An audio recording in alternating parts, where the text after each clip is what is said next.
போல் பாக்கிய செல்வம் புவியில் இல்லையே. புவி நிரம்ப பொன் தந்தாலும் இப்பளிக்கு ஈடில்லையே.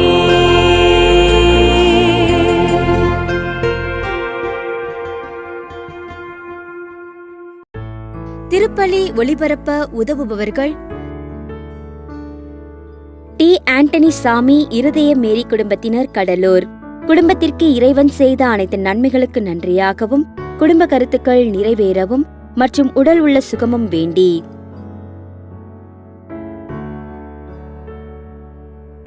சின்னராணி மனுவேல் குடும்பத்தினர், தஞ்சாவூர். சின்னராணி மனுவேல் 4ஆம் ஆண்டு நினைவஞ்சலி இவர்களின் ஆன்ம இளைப்பாற்றிக்காக வேண்டி.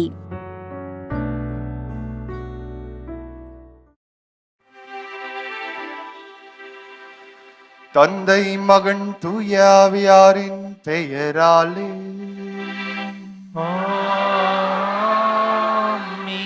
நம் ஆண்டவராகிய இயேசு கிறிஸ்துவின் அருளும் கடவுளின் அன்பும் தூய ஆவியாரின் நட்புறவும் உங்கள் அனைவரோடும் இருப்பதாக.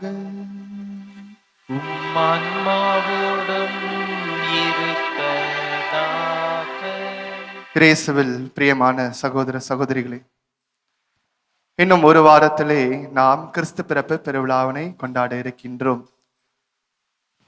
வருகின்ற புதன்கிழமைக்கு அடுத்த புதன்கிழமை நாம் கிறிஸ்து பிறப்பு பெருவிழாவை கொண்டாட நம்மையே தயாராத்தி கொண்டிருக்கின்றோம். எனவே நாம் தயாரிப்பு காலத்திலே இருக்கின்றோம். திருவருகை காலம் 1வது ஞாயிறு முதல் 2வது 3வது ஞாயிறு வரை நாம் 2ஆம் வருகைக்காக நம்மையே தயாரித்து கொண்டிருந்தோம். ஆகவே இன்றைய நாள் முதல் கிறிஸ்து பிறப்பு பெருவிழா வரையிலும் நாம் கிறிஸ்து பிறப்பு நவநாளினை நாம் எதிர்கொண்டிருக்கின்ற காலகட்டங்களிலே நாம் கிறிஸ்து பிறப்பிற்காக நம்மையே தயாரித்து கொண்டிருக்கின்ற நேரத்தை நமக்கு இந்த நவநாட்கள் நமக்கு படம் பிடித்து காட்டுவதை நாம் பார்க்கின்றோம். எனவே அன்புக்குரியவர்களே, நாம் இன்னும் கிறிஸ்து பிறப்பிற்காக அண்மையிலே இருக்கின்ற இந்த காலகட்டத்திலே நாம் இன்னும் அதிகப்படியாக நம்மையே தயாரித்து கொள்ள, குறிப்பாக நம்முடைய உள்ள அளவிலே தயாரித்து கொள்ள நாம் கடமைப்பட்டிருக்கின்றோம். எனவே கிறிஸ்து பிறப்புக்காக என்னுடைய தயாரிப்பு எப்படிப்பட்டதாக இருக்கின்றது? வெறுமனே வெளி ஆடம்பரங்களுக்காக நான் என்னையே தயாரித்து கொண்டிருக்கின்றேனா, அல்லது என்னுடைய ஆன்மா சுத்தமாக தூய்மையாக இருக்க வேண்டும் என்பதற்காக நான் என்னையே தயாரித்துக் கொண்டிருக்கின்றனா என்று சிந்தித்து பார்ப்போம். இத்திருப்பலியிலே நாம் தகுந்த தயாரிப்பு கொண்டு நாம் கிறிஸ்து பிறப்புக்காக நம்மையே தயாரித்திட வேண்டுவோம்.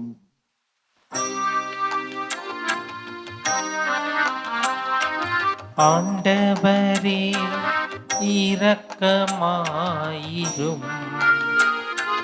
கிறிஸ்துவே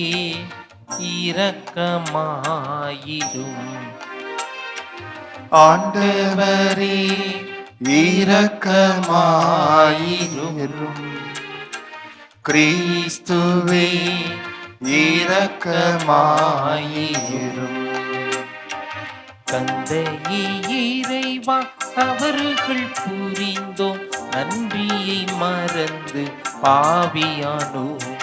தந்தையே இறைவா, அவர்கள் புரிந்தோம் நன்றியை மறந்து பாவியானோம்.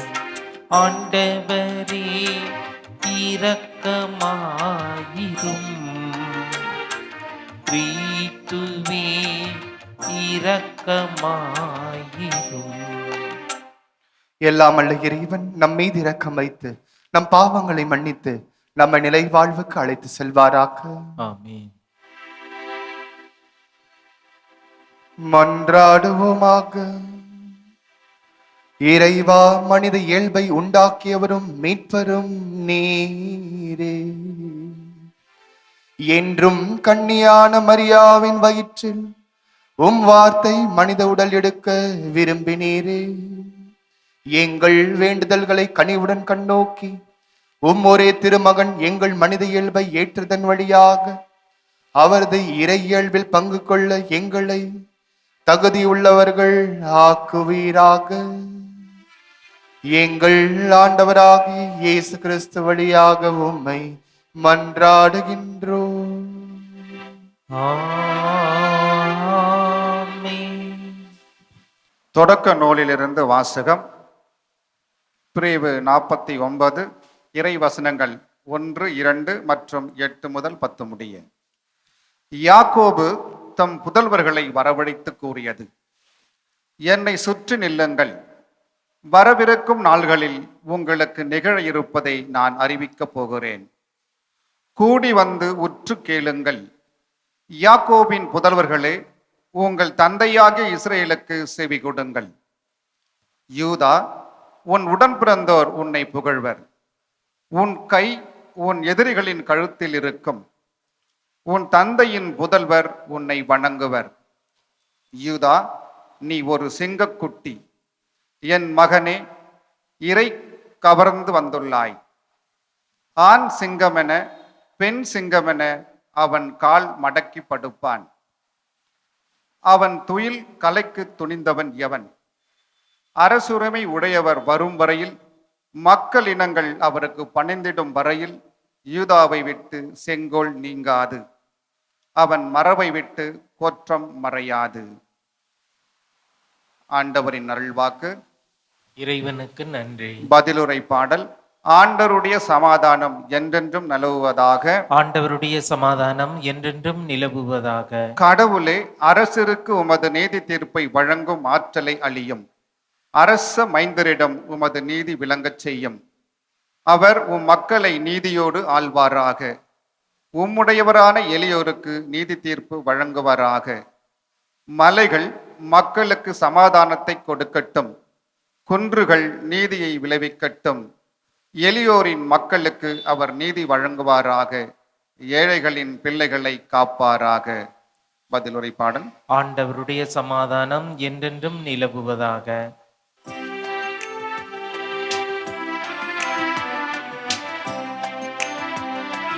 அல்லேலூயா, அல்லேலூயா, அல்லேலூயா, அல்லேலூயா.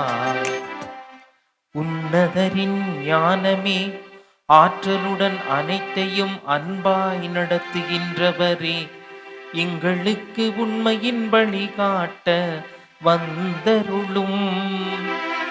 அல்லேலூயா, அல்லேலூயா. ஆண்டவர் உங்களோடு இருப்பாராக. உமான்மாவோடும் இருப்பாராக. புனித மத்தேயு எழுதிய தூய நற்செய்தியிலிருந்து வாசகம். ஆண்டவரே, மாட்சி உமக்கே. அதிகாரம் 1, இறை வார்த்தைகள் 1 முதல் 17 முடிய.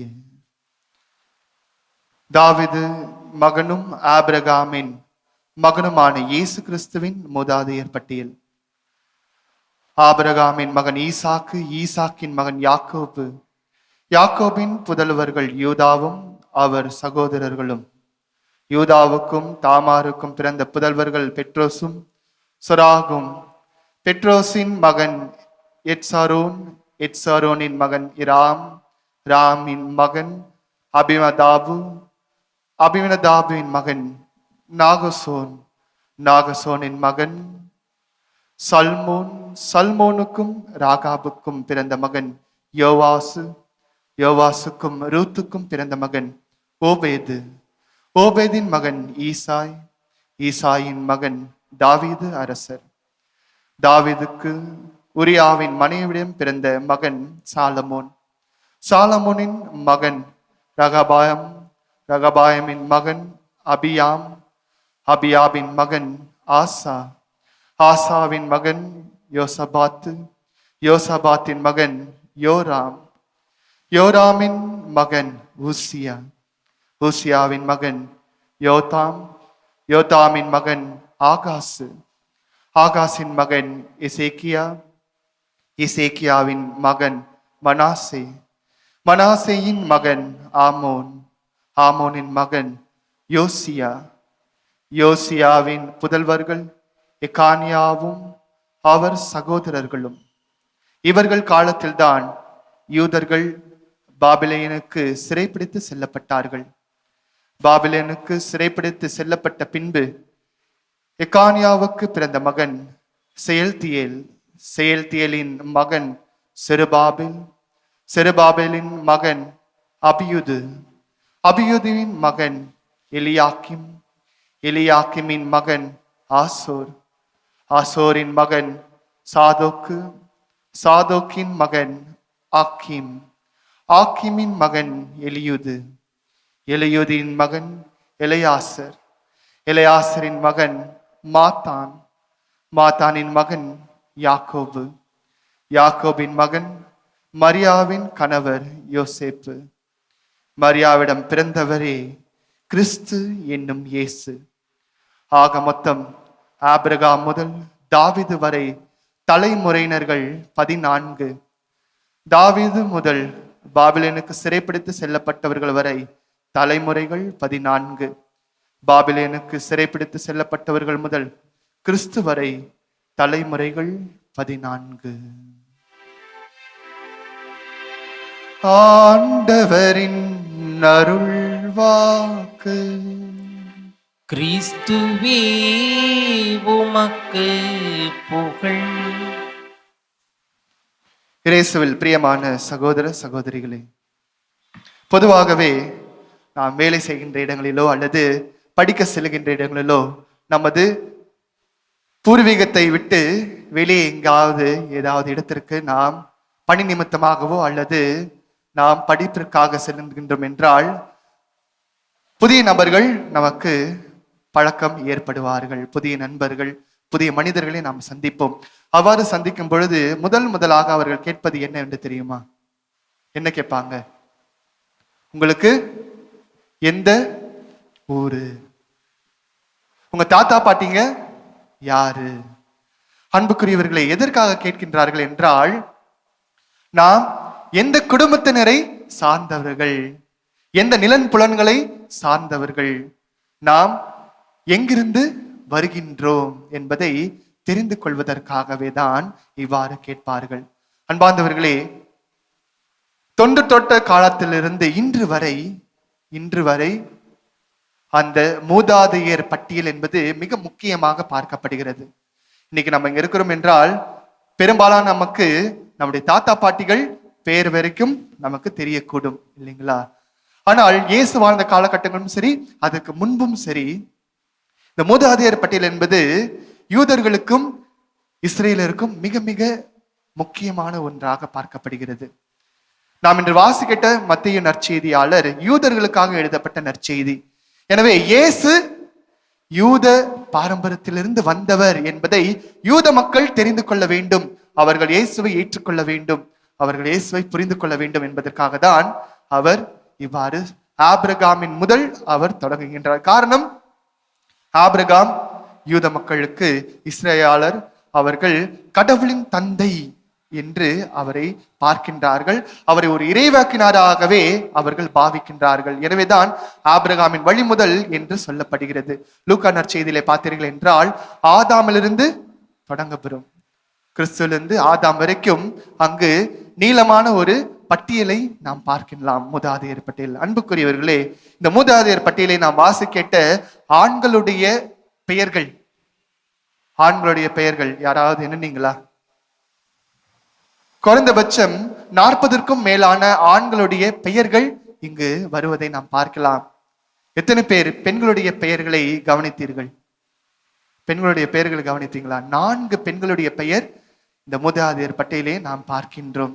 அன்புக்குரியவர்களே, இன்னைக்கும் சரி அன்னைக்கும் சரி, இன்று வரையிலும் ஆண்களுடைய அந்த தலைமைத்துவம், அதாவது அதிகார வர்க்கம் இருந்து கொண்டுதான் இருக்கின்றது. இருந்தாலும் இப்படிப்பட்ட இடத்தில் மூதாதையர் பட்டியலே அந்த 4 பெண்களுடைய பெயர் வந்திருப்பது மிக சிறப்பானது ஒன்று. நான் உங்களுக்கு முன்பே சொன்னது போல யூதர்களுக்காக எழுதப்பட்ட நற்செய்தியிலே அந்த 4 பெண்மணிகளும் யூதர் அல்ல. அந்த 4 பெண்மணிகளும் யூதர் அல்ல. தாமாராக இருக்கட்டும், ராகாபாக இருக்கட்டும், ரூத்தாக இருக்கட்டும், பெத்ஷெபாவாக இருக்கட்டும், அந்த 4 பெண்களும் புறவினத்தார், ஒதுக்கப்பட்ட சமுதாயத்தை சார்ந்தவர்கள். ஆனால் அப்படிப்பட்டவர்கள், அந்த 4 பெயர்கள், 4 பெண்மணிகளுடைய பெயர்கள் இந்த மூதாதையர் பட்டியலே ஆண்களுடைய பெயர்கள் மத்தியிலே வந்திருக்கிறது என்றால் நாம் பார்க்க வேண்டும். கடவுள் அனைவரையும் ஒன்று சேர்க்கக்கூடியவராக இருப்பதை நாம் பார்க்கின்றோம். எனவே குடும்பம் என்பது அனைவரும் ஒன்றிணைந்து இருக்கக்கூடியது. பல இடங்களிலே ஆண்கள் தான் முன்னிறுத்தி பார்க்கப்படுகின்றது. பெண்கள் இல்லத்தரசிகள், இல்லத்தை பராமரிக்கின்றவர்கள், இல்லத்தை நிர்வகிக்கின்றவர்கள் என்றுதான் இன்றைய காலகட்டம் வரையிலும் அவர்களை ஒடுக்கி பார்க்கப்படுகிறார்கள். பல இடங்களில் பாருங்க, நல்லா படித்திருப்பார்கள், ஆனால் என்ன செய்கிறீர்கள் என்று கேட்கும்போது இல்லத்தரசிகள் என்று சொல்லிக் கொண்டிருப்பார்கள். அன்புக்குரியவர்களே, இன்றைய இந்த மூதாதையர் பட்டியலே இந்த 4 பெண்மணிகள் நமக்கு ஒரு முன்னுதாரணமாக இருக்கின்றார்கள். அதாவது கடவுள் அந்த புறவினத்து பெண்களையும் ஆசீர்வதித்திருக்கின்றார். அவர்களை எப்படிப்பட்ட பாவிகளாக அவர்கள் இருந்தாலும் அவர்களை கடவுள் தேர்ந்தெடுத்திருக்கின்றார் என்பதற்கு மிக முக்கிய சான்றாக பார்க்கப்படுகிறது. விவிலிய பின்னணி தெரிந்தவர்கள், ராகாபு, குறிப்பாக தாமாரை பற்றி தெரிந்திருக்கின்றவர்கள் உங்களுக்கு தெரியும். தாமார் எப்படிப்பட்டவராக இருந்தார், ஆனால் அவரை மூதாதையர் பட்டியலே கடவுள் வழியாக சேர்த்து கொள்ளப்படுகின்றது. நற்செய்தி இறுதியிலே நாம் பார்க்கின்றோம் 14 என்று 3 முறை அந்த தலைமுறையினரை பிரித்து அந்த முழுமையை காட்டுகின்றது. விவிலிய பார்வையிலே எண் 7, 14 இவை அனைத்தும் முழுமையை குறிக்கும் அன்புக்குரியவர்களே. எனவே இந்த மூதாதையர் பட்டியல் முழுமை பெறுகின்றது என்பதை புனித மத்தேயு நற்செய்தியாளர் இங்கு நமக்கு குறிப்பிடுகின்றார். முதலாவது வாசகத்திலே நாம் பார்க்கின்றோம், குடும்பம் எவ்வளவு முக்கியமானது, குடும்பம் எவ்வளவு முக்கியமானது. நற்செய்தியிலே பார்க்கின்றோம், குடும்பம், அந்த பட்டியல், அந்த தலைமுறையினர் நமக்கு எவ்வளவு முக்கியமானதையும் நாம் பார்க்கின்றோம். யாக்கோபு தம் புதல்வர்களை அவர் அழைக்கின்றார்.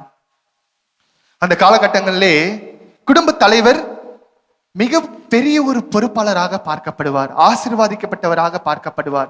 கடவுள் அவர் வழியாக அவருடைய குடும்பங்களுக்கு ஆசீர்வாதம் தருகின்றார் என்று மக்களுடைய நம்பிக்கையும் கூட. எனவேதான் அவர் தன்னுடைய இறுதி காலகட்டத்திலே தன்னுடைய 2 புதல்வர்களையும் அழைத்து அவர் அவர்களுக்கு ஆசி வழங்குகின்றார், எச்சரிக்கையும் செய்கின்றார். இதோ வருகின்ற காலகட்டங்களிலே இப்படிப்பட்ட இன்னல்கள், இடர்பாடுகள் இருக்கும் என்று தன்னுடைய புதல்வர்களுக்கு, தன்னுடைய பிள்ளைகளுக்கு அவர் எச்சரிக்கதும் இல்லாமல் அவர்களுக்கு ஆசியும் வழங்குகின்றார். அன்புக்குரியவர்களே, நாமும் நீங்களும் பெற்றோர்களாக இருக்கின்றீர்கள். இதோ யாக்கோபு போல தந்தையர்களாகி நீங்கள் இருக்கின்றீர்களா, அல்லது பிள்ளைகளை வெறும் தண்டிப்பதற்கும் எச்சரிப்பதற்கும் மட்டும் நீங்கள் தந்தையர்களாக இருக்கின்றீர்களா? நாம் யாக்கோபின் வழியாக எடுத்துக்கொள்ள மிக முக்கிய பாடம், தந்தையர்கள் தங்களுடைய பிள்ளைகளோடு பயணிக்க வேண்டும். ஒரு காலகட்டத்துல பிள்ளைகள் பள்ளி பருவம் வரைக்கும் தந்தையரும் பிள்ளைகளும் ஒன்றாக இருப்பார்கள். என்ன சொன்னாலும் பிள்ளைகள் தந்தையுடைய பேச்சை கேட்பார்கள். அதற்கு பின்பு இருவருக்கும் சண்டை சச்சரவு, ஒரு புரிதல் இல்லாமல் பேசிக்கொள்ள மாட்டார்கள். ஆனால் இன்றைய காலகட்டங்களிலே பிள்ளைகள் தங்களுடைய 10 பருவத்திலிருந்தே சரியான ஒரு புரிதலோடு இருப்பதில்லை. தந்தையர்களும் எப்பொழுது பார்த்தாலும் பிள்ளைகளை கடிந்து கொள்வதும் எச்சரிப்பதும் மட்டுமே தங்களுடைய பணியாக பார்க்கின்றார்கள். அன்புக்குரியவர்களே, எச்சரிப்பதும் பிள்ளைகளை திருத்துவதும் தலையாய பணிதான். ஆனால் அதே போன்று பிள்ளைகளோடு பயணிக்க வேண்டும். இன்றைய காலகட்டத்திலே பிள்ளைகளோடு பயணிக்கும் போதுதான் பிள்ளைகள் சரியாக வளருவார்கள். அது மட்டுமல்ல, தந்தையர்களாகிய நீங்கள் ஒவ்வொருவரும் அவர்களுக்கு முன்மாதிரியாக இருக்க வேண்டும். வீட்டில் இருக்கிற அப்பாவே எல்லா கெட்ட பழக்கமும் வைத்து குடிகாரராக இருக்கின்ற பொழுது வாயிலிருந்து தகாத வார்த்தைகள் பேசும்போது அதை பார்க்கின்ற கேட்கின்ற பிள்ளைகள் எப்படிப்பட்டவர்களாக இருப்பார்கள்? இதோ இன்றைய முதலாவது வாசகத்திலே யாக்கோபு ஒவ்வொரு தந்தையருக்கும் ஒரு முன்மாதிரியாக இருக்கின்றார். தன்னுடைய பிள்ளைகளோடு பயணிக்கின்றார். தன்னுடைய குடும்பம் மிகவும் முக்கியம் என்று அவர் உணர்கின்றார். பிள்ளைகளுக்கு ஆசீர்வாதமும் தருகின்றார், எதிர்காலத்தை பற்றிய எச்சரிக்கையும் அறிவுரையும் தருகின்றார். எனவே தந்தையர்களே, நீங்கள் பிள்ளைகளை, உங்களுடைய பிள்ளைகளை எச்சரிப்பதாக மட்டும் இல்லாமல், தண்டிப்பவர்களாக மட்டும் அல்லாமல், அவர்களோடு பயணிக்கக்கூடிய பெற்றோராக, தந்தையர்களாக, அவர்களுக்கு ஆசி வழங்குகின்றவர்களாக உங்களுடைய வழி சந்ததியரை நீங்கள் பேணி பாதுகாப்பார்களாக இருக்க நாம் இத்திருப்பலியிலே நாம் மன்றாடுவோம். ஆமென்.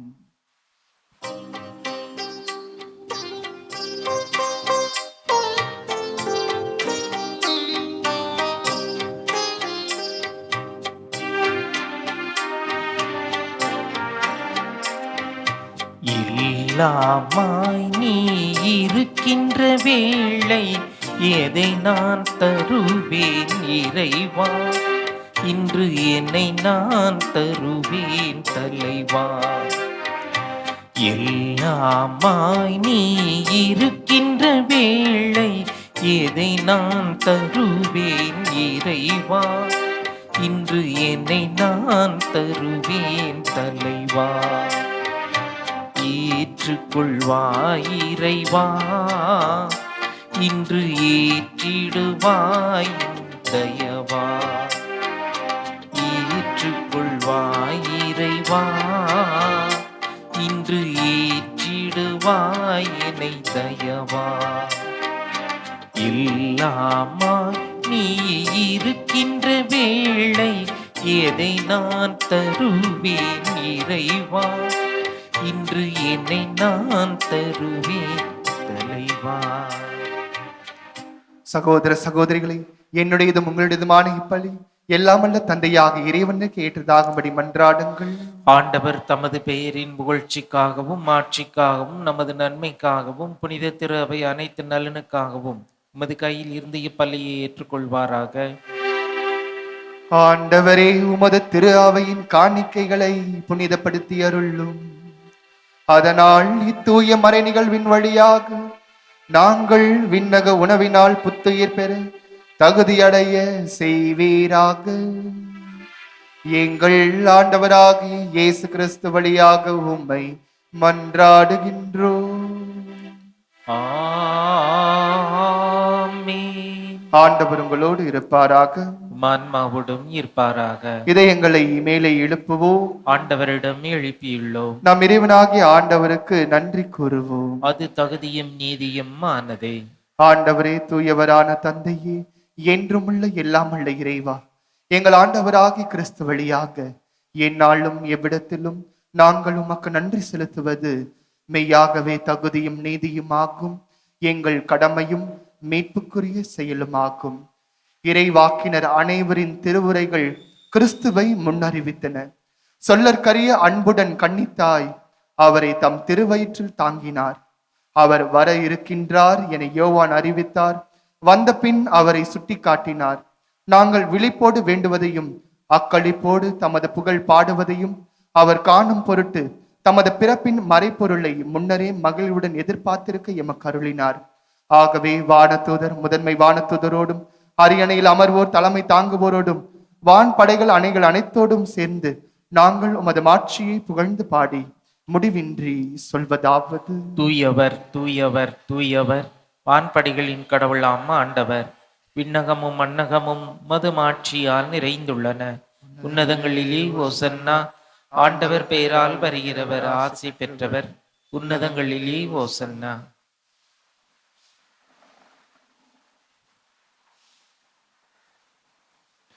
ஆண்டவரே, நேர்மையாகவே தூயவர், தூய்மை அனைத்திற்கும் ஊற்று.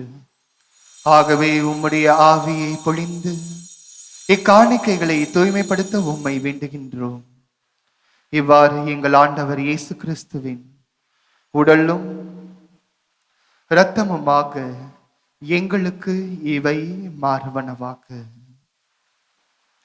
அவர் பாடுபட உள்ளம் கனிந்து தம்மை கையளித்த போது அப்பத்தை எடுத்து நன்றி செலுத்தி அதை பிட்டு தம் சீடரில் கழித்து அவர் கூறியதாவது: அனைவரும் இதிலிருந்து பெற்று உண்ணுங்கள், ஏனெனில் இது உங்களுக்காக கையளிக்கப்படும் என் உடல்.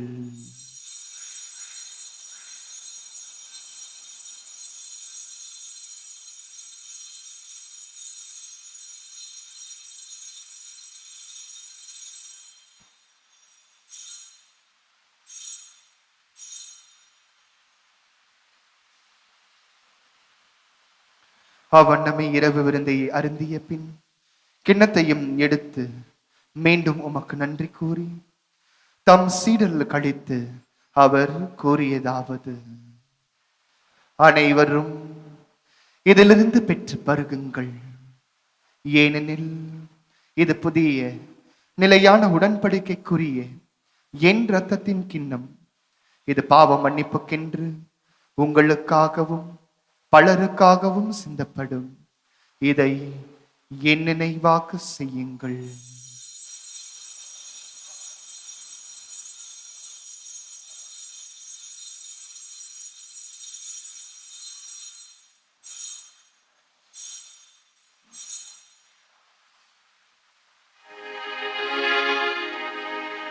நம்பிக்கையின் மறை பொருள். ஆண்டவரே, நீர் வருமளவும் உமது இறப்பினை அறிக்கையிடுகின்றோ, உமது உயிர்ப்பினையும் எடுத்துரைக்கின்றோ. ஆகவே ஆண்டவரே, நாங்கள் கிறிஸ்துவின் இறப்பினையும் உயிர்ப்பினையும் நினைவு கூர்ந்து வாழ்வு தரும் அப்பத்தையும் மேற்பளிக்கும் கிண்ணத்தையும் உமக்கு ஒப்புக் கொடுக்கின்றோம். திருமுன்னின்று உமக்கு ஊழியம் புரிய தகுந்தவர்கள் எங்களை ஏற்றுக்கொண்டீர். எனவே உமக்கு நன்றி செலுத்துகின்றோம். மேலும் கிறிஸ்துவின் உடலிலும் இரத்தத்திலும் பங்கு கொள்ளும் எங்களை தூய ஆவியார் ஒன்று சேர்க்க வேண்டும் என உம்மை தாழ்மையுடன் மன்றாடுகின்றோம். ஆண்டவரே, உலகெங்கும் பரவி இருக்கும் உமது திரு அவை நினைவு கூர்ந்தருளும். எங்கள் திருத்தந்தை பிரான்சிஸ், என் பேராயர் ஜார்ஜ், எல்லா திருநிலையினர் ஆகிய அனைவரோடும் உமது திரு அவை அன்பில் நிறைவு பெற செய்தருளும். மேலும் உயிர்த்தெழும் எதிர்நோக்குடன் துயில் கொள்ளும் எங்கள் சகோதர சகோதரிகளையும் இறந்தோர் அனைவரையும் இரக்கத்துடன் நினைவு கூர்ந்து உமது திருமுக ஒளியினுள் ஏற்றருளும்.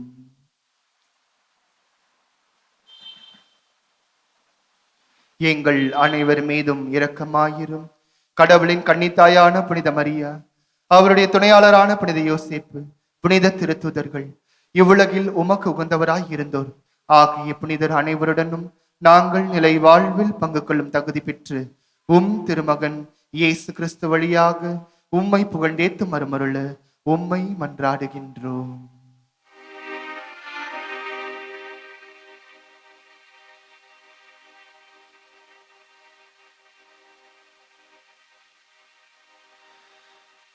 இவர் வழியாக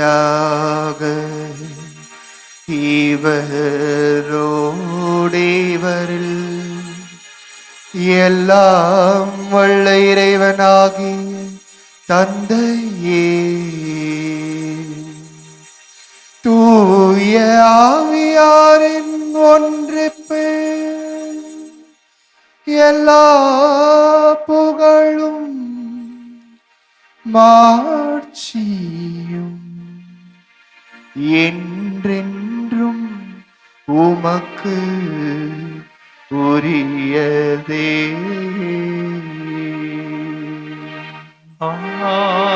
ஆமென், ஆமென், ஆமென். மேய்ப்பரின் கட்டளையால் கற்பிக்கப்பட்டு இறை படிப்பினினால் பயிற்சி பெற்ற நாம் அனைவரும் துணிந்து ஜெபிப்போம். விண்ணுலகில் இருக்கின்ற எங்கள் தந்தையே, உமது பெயர் தூயது என போற்ற பெறுக. உமது ஆட்சி வருக. உமது திருவுளம் இந்நுலகில் நிறைவேறுவது போல மண்ணுலகிலும் நிறைவேறுக. எங்கள் அன்றாட உணவை இன்று எங்களுக்கு தாரும்.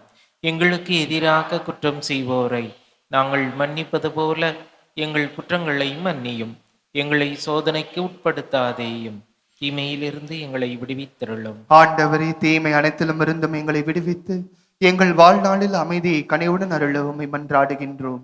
உமது இரக்கத்தின் உதவியால் நாங்கள் பாவத்திலிருந்து எப்போதும் விடுதலை பெற்று யாதொரு கலக்கமும் இன்றி நலமாய் இருப்போமாக. நாங்கள் எதிர்நோக்கி இருக்கும் பேரின்பத்திற்காகவும் எம் மீட்பராக இயேசு கிறிஸ்துவின் வருகைக்காகவும் காத்திருக்கின்றோம். ஏனெனில் ஆட்சியும் வல்லமையும் ஆட்சியும் என்றென்றும் உமதே.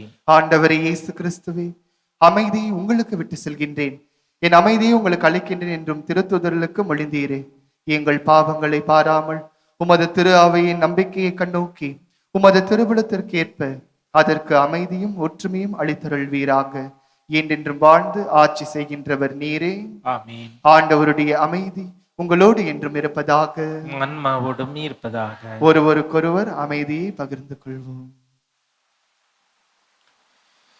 உலகின் பாவங்களை போக்கும் இறைவனின் செம்மறியே, எங்கள் மேல் இரக்கமாயிரும். உலகின் பாவங்களை போக்கும் இறைவனின் செம்மறியே, எங்கள் மேல் இரக்கமாயிரும். உலகின் பாவங்களை போக்கும் இறைவனின் செம்மறியே, எங்களுக்கு அமைதியை அளித்தருளும்.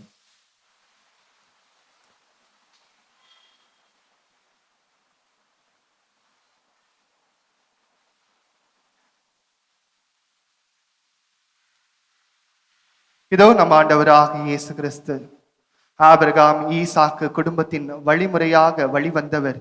இன்று இத்திருப்பலின் வழியாக உங்களையும் என்னையும் இவரது குடும்பத்தில் ஒருவராக நம்மை அன்போடு அழைக்கின்றார். இவ்வழைப்பை ஏற்று இங்கு வந்திருக்கின்ற நாம் ஒவ்வொருவரும் பேறு பெற்றோரும். ஆண்டவரே, நீரின் இல்லத்தில் எழுந்தருள நான் தகுதியற்றவன். ஆனால் ஒரு வார்த்தை மட்டும் சொல்லியிருளும், எனது ஆன்மா நலமடையும்.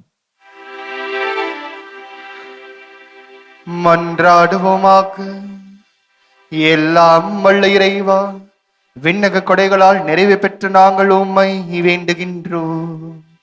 உம் ஆவியால் தூண்ட பெற்று வரவிருக்கும் கிறிஸ்துவின் திருமுன் சுடர் விட்டு எரியும் விளக்குகளாக ஒளிர நாங்கள் பேராவல் கொள்ள செய்வீராக. எங்கள் ஆண்டவராகி இயேசு கிறிஸ்து வழியாக உம்மை மன்றாடுகின்றோம்.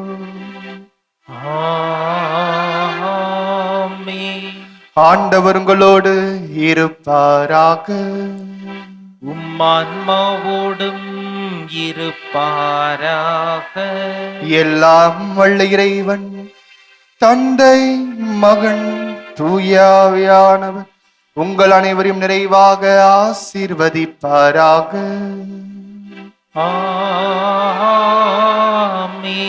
இயேசுவின் ஒரே குடும்பத்தின் மக்களாக வாழ்ந்திட சென்று வாருங்கள். வாழ்க்கை படி தொடரட்டும். இறைவனுக்கு நன்றி. திருப்பலி ஒளிபரப்ப உதவியவர்கள்: டி. ஆண்டனி சாமி, இருதய மேரி குடும்பத்தினர், கடலூர்.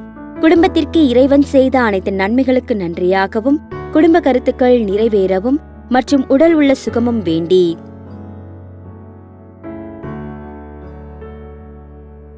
சின்னராணி மனுவேல் குடும்பத்தினர், தஞ்சாவூர். சின்னராணி மனுவேல் 4ஆம் ஆண்டு நினைவஞ்சலி இவர்களின் ஆன்ம இளைப்பாற்றிக்காக வேண்டி